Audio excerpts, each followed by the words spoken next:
हालात जो पूरी दुनिया के चल रहे हैं मुसलसल आप देखते होंगे। वक्त की सुपर पावर कहलाने वाला अमेरिका किस तरह बार बार धोखा देता है वो सबको पता है। सुबह एक स्टेटमेंट है, शाम में एक स्टेटमेंट है, जो बोला उस पर कोई कानून नहीं, और उनको बोलने वाली भी दुनिया खामोश है।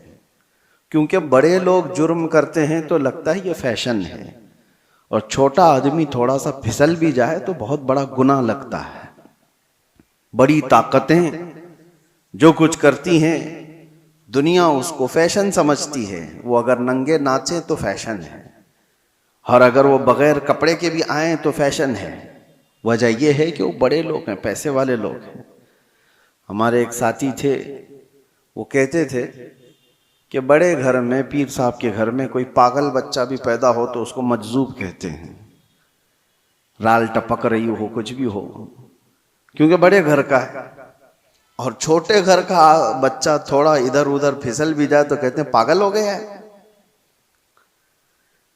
तो ये दुनिया का मिजाज बना हुआ है। बड़ी ताकतों के असर पर लोग खामोश रहते हैं। आज आपके सामने मैं यही अर्ज करना चाहता हूं कि दुनिया की ताकतें अवाम पर बहुत असर करती हैं, बहुत ज्यादा असर करती हैं। आप ये सोचते होंगे जब इलेक्शन आते हैं, फैसले होते हैं, अरे उससे हमारा क्या लेना देना, हम राजनीति में नहीं हैं, हम पॉलिटिक्स में नहीं हैं, हम सियासत में नहीं हैं। आप ये समझ करके बैठते होंगे, लेकिन मेरे अजीजों, हमारी जिंदगी पर सबसे ज्यादा असर करने वाली कोई चीज है तो वो सियासत है, वो पॉलिटिक्स है। आप चाहो या ना चाहो इस खेल का आप हिस्सा बनी जाओगे। कल को जो ताकत इलेक्टेड होकर बैठती है, अरे मियां वो हमारे जिंदगियों के रोजमर्रे के फैसले लिया करती है। आप समझ करके चलो। बहुत सारे लोग कहते हैं मौलाना को क्या जरूरत है सियासत पे बात करने की। मियां हम भी तो दुनिया का ये हिस्सा हैं, और हम भी तो जिस जगह जी रहे हैं वहां तो सियासत ही है। कल को फैसला कायम कर लिया जाएगा कि आपको सुबह इतने बजे उठना है, इतने बजे सोना है, पार्लियामेंट में फैसला हो चुका है, तो हमारी जिंदगी पर असर करेगा कि नहीं करेगा? जो कुछ भी है, आप ताजिर हैं, छोटे से बिजनेस करने वाले हैं। पार्लियामेंट में बैठ करके कोई भी बिल पास हो गया कि 1 लाख रुपए की आमदनी तुम्हारी हो रही है तो तुम्हें इतना टैक्स देना होगा, इतना फला देना होगा, तुम्हारे बिजनेस पर असर होगा कि नहीं होगा? तुम छोटे ही आदमी हो, लेकिन सियासत का असर पूरे कौम के ऊपर हमेशा हुआ करता है। आप हिस्सा नहीं हैं, आप इलेक्शन लड़ते भी नहीं हैं, वोट देते भी नहीं हैं, दूर रहते हैं। लेकिन मैं आपको बताता हूं, आपका बच्चा होगा, आप स्कूल भेजेंगे कि नहीं भेजेंगे? स्कूल की एजुकेशन पूरी कौन बनाता है? पार्लियामेंट बैठ करके बताती। एक एजुकेशन बोर्ड होगा पार्लियामेंट के जरिए से, और उस एजुकेशन बोर्ड यानी एजुकेशन मिनिस्टर भी तो होता है, उसके अंडर में पूरे मुल्क के अंदर क्या सिलेबस चलना चाहिए ये सब डिसाइड होगा। तो जो वो डिसाइड करेंगे वही आपके बच्चे को पढ़ाना पड़ेगा। तो सियासत का असर आया कि नहीं आया? आप हजार दूर भागते हों, लेकिन आपको कभी किसी से कोई भी मसला हो गया, कोई तकरार हो गई, चलें कुछ मसले ऐसे पेश आए, केस हो गया, कहाँ जाएंगे आप? अदालत में जाएंगे। आपको कोर्ट में जाना है। अदालत के पूरे जो आईन बने हुए हैं, कानून बने हैं, वो सियासत के असर में ही बने हुए हैं। आप इससे दूर नहीं जा सकते। मैं ये सारी तमहीद इसलिए अर्ज कर रहा हूं कि दुनिया में जो भी ताकत पर बैठता है उसका असर अवाम पर होता है। अब इस तमहीद को अगर समझ चुके हो तो आगे की बात सुनो गौर से, बहुत ध्यान से। किस लिए मैं कह रहा हूं? जब जब ताकत, बड़ी ताकत हुकूमत पर बैठती है तो अवाम की रोजमर्रा की जिंदगी पर तो असर होता ही है, लेकिन साथ ही साथ अकीदे पर भी असर हो जाता है, ईमान पर भी असर होता है। इसीलिए जब हुकूमत पर जब बड़ी ऐसी ताकतें आती हैं जिनका अकीदा बिल्कुल मुखालिफ हो तुम्हारे ईमान से, उसके बावजूद उसका असर देखने को मिलता है अवामुन नास पर। अब जो हालात उभर करके आ रहे हैं, देखना मेरी बात को आप याद रखें, मैं प्रिडिक्शन नहीं करता हूं, कोई भविष्यवाणी नहीं है, लेकिन दस्तूर ऐसा चला है, मैं आपसे कह रहा हूं, कल को अगर ईरान का दबदबा बढ़ता है तो फिर जो हालात पेश आने वाले हैं, मैं इसकी मुखालिफत में ये नहीं कह रहा हूं, वो नहीं होना चाहिए, ये नहीं होना चाहिए। हजारों लाखों वो लोग होंगे जो अपने अकीदे पर फिर से देखने पर मजबूर हो जाएंगे। अहले सुन्नत जमात के लिए एक बड़ा मसला भी होगा। ऐसे ही उससे 100 साल पहले जब सऊदी में वहाबी हुकूमत कायम हुई, पैसा, ताकत, सब कुछ उनके पास था, उलमा खरीदे गए, किताबें छपाई गईं, जन्नतुल बकी को बिल्डोजर से पूरा तहस नहस कर दिया गया, शिर्क के नाम पर बहुत सारी चीज़ों को ख़त्म किया गया, तो ताकत थी, हुकूमत आई, और एक दो नहीं, हजारों लाखों की तादाद में उनके अकीदे की बोली बोलने वाले लोग पैदा हो गए। सिर्फ अवाम नहीं, उलमा भी, बड़े बड़े मुफ्तियान किराम जो मनसबदार हैं, वो सब दौलत के तहत में आ गए, ताकत के तहत आ गए। ये दुनिया का मामूल है, ये चलता रहेगा।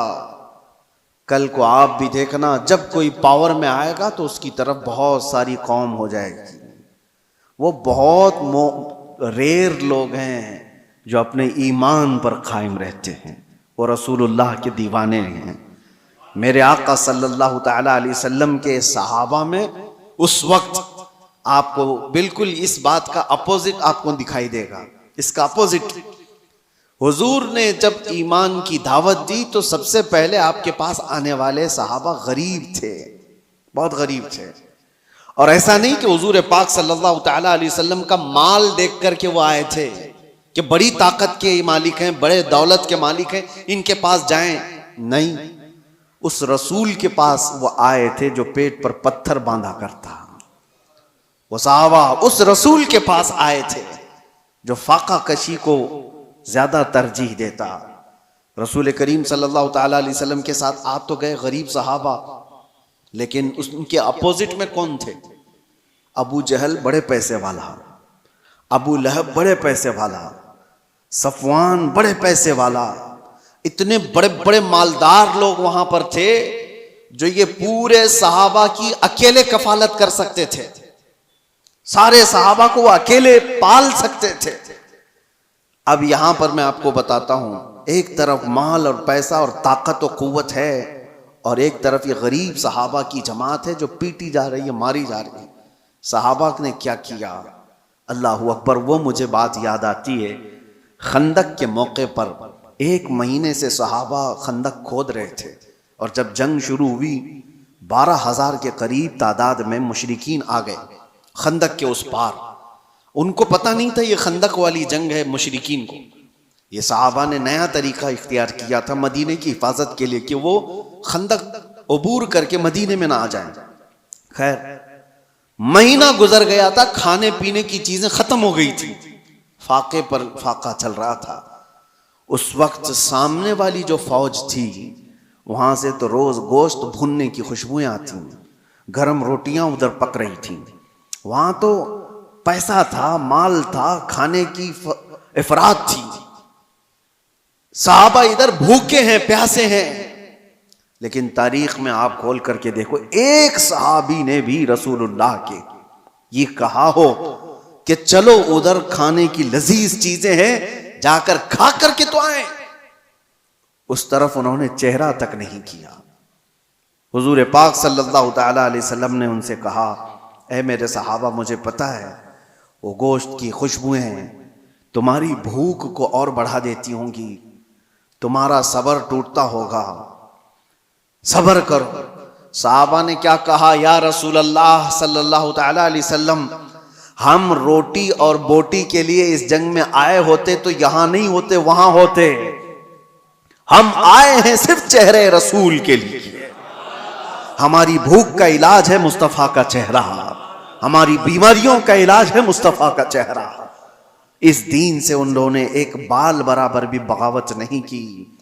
लेकिन वो अवाम की बात है कि जब जब ताकत किसी ऐसे गुमराह के पास भी आ गई तो उसकी गुमराही की तारीफ करने वाली एक जमात पैदा हो जाएगी। हाँ, एक जमात पैदा हो जाएगी। अरे दूर तो छोड़ो, हमारे इस मुल्क में कुछ सालों पहले एक कॉन्फ्रेंस हुई थी दिल्ली में, आपको पता नहीं होगा। उसमें बड़े बड़े उलमा और बड़े बड़े सूफियों को जमा किया गया था। और कॉन्फ्रेंस कराने वाले कौन थे? कॉन्फ्रेंस कराने वाले मुल्क के प्राइम मिनिस्टर थे। मुसलमानों की, सूफियों की, खानकाहों की कॉन्फ्रेंस कराई गई थी। ठीक है, उलमा भी उसमें शरीक हैं, खानकाहों के गद्दी नशीन और गधे नशीन सब उसमें शामिल हैं।